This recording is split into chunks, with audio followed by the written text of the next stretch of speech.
My name is Valentina Zapata, and my topic is early or delayed cardioversion in recent onset atrial fibrillation. First, definition. Atrial fibrillation is a condition of irregular rapid heart rate that occurs when the two upper chambers of the heart experience chaotic electrical signals.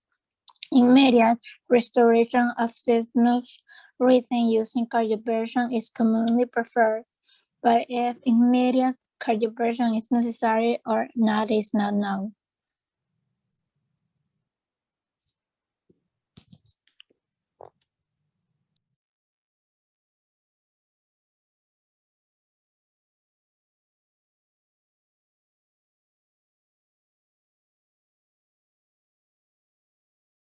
Dr. Hanna, what's your feeling about cardioversion and nodal ablation?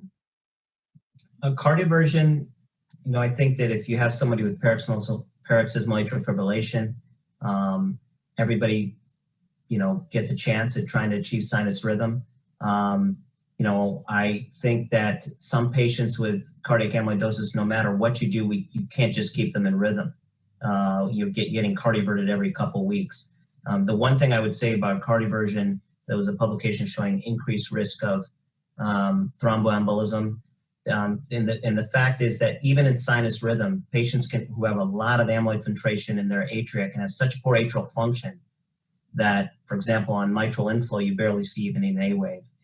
There's been documented that you can have atrial thrombus in normal sinus rhythm, or for example, when they're in AFib and you have them adequately anticoagulated for a period of months, well above what you would consider needed, that you wouldn't need a TE anymore. We're now recommending that patients get TE even if they're adequately anticoagulated, because there's a percentage will still have persistent atrial thrombus. It's just, the CHADS-VAS score, the CHAD score does not account for the very high risk of atrial thromboembolism that you see in cardiac amyloidosis. As far as, did you say ablation? Yeah.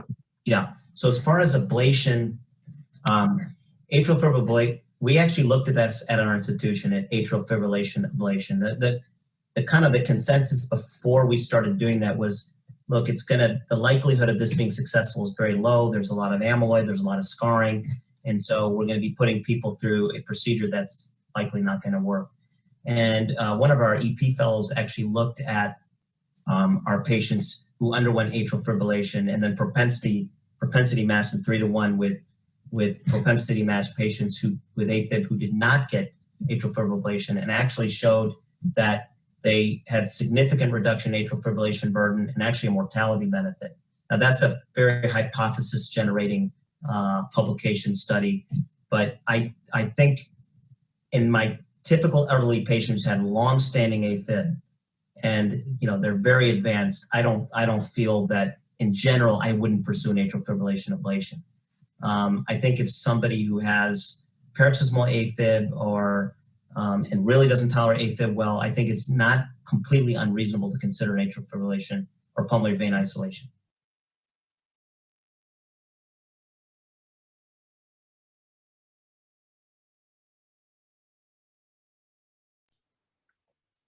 Second, applications in medicine. Atrial fibrillation is one of the most common arrhythmias, affecting around 2.3 million adults. Men, especially those of white ethnicity, are more likely to develop atrial fibrillation than women and individuals of black ethnicity. The prevalence increased with age, and almost 10% of people greater than 80 years are affected. The most common causes of atrial fibrillation are hypertension, coronary heart disease, cardiomyopathy.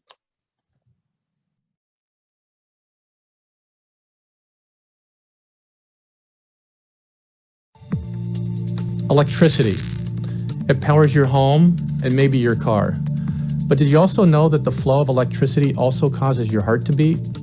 In a strong, healthy heart, a focused electrical impulse enables the heart to contract, which moves blood from one chamber to another.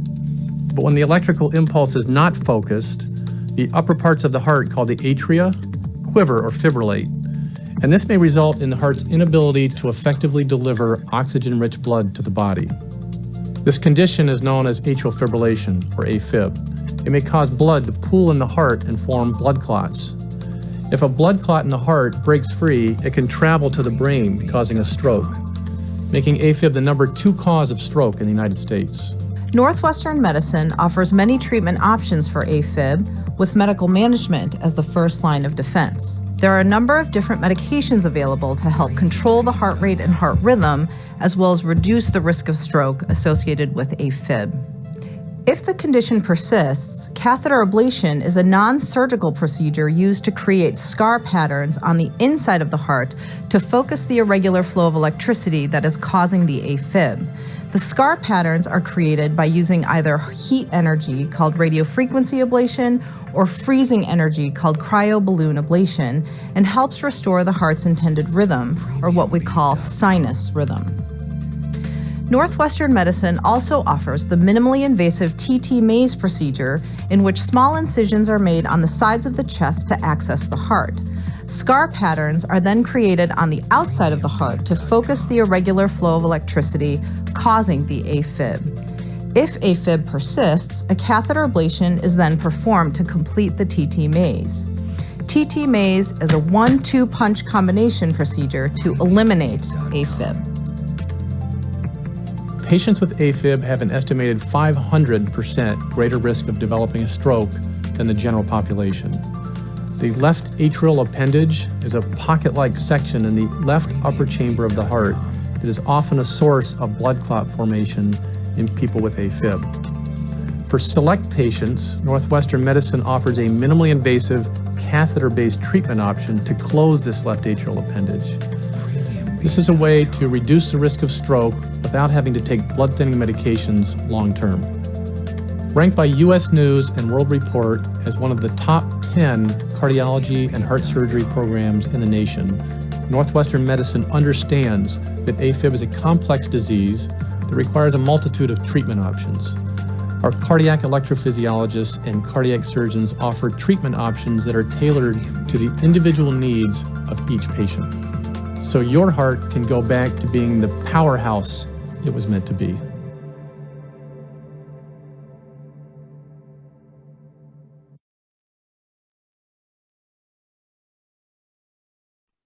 Pros and cons.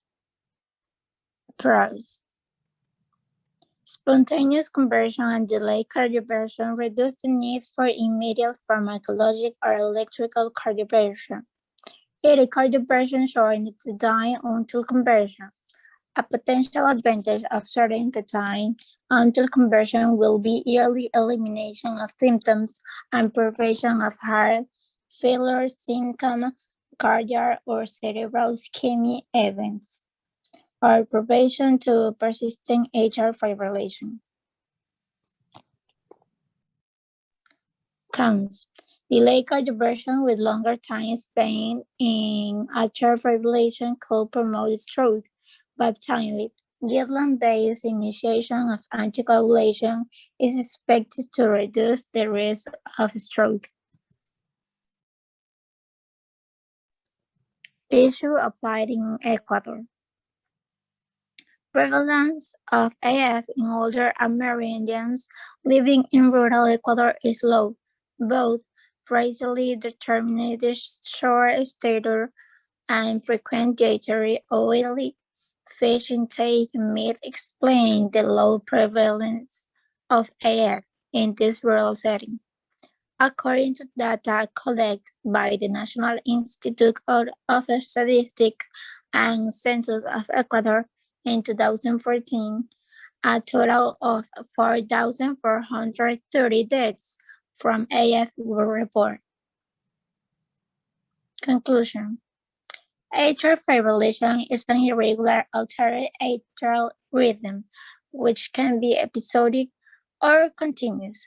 Paroxysms and tachycardia may occur. To prevent atrial fibrillation, it is important to have a healthy lifestyle to reduce the risk of heart disease. A healthy lifestyle can include following a healthy diet for the heart, increasing physical activity, avoiding smoking.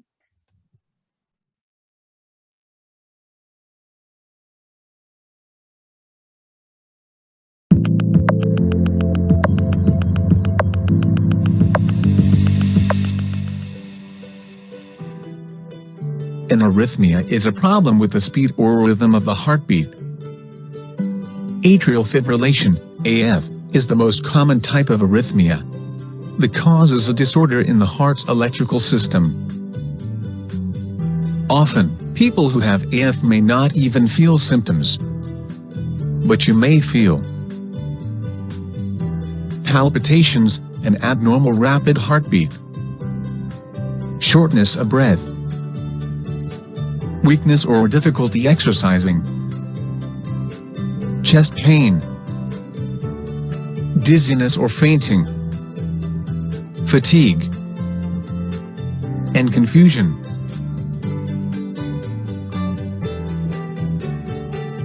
AF can lead to an increased risk of stroke.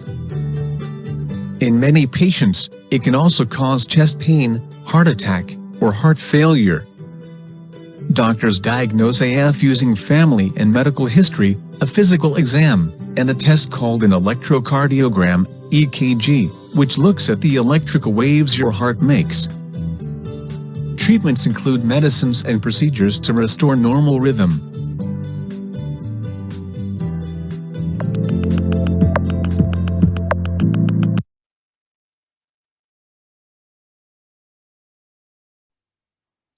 Thank you for your attention.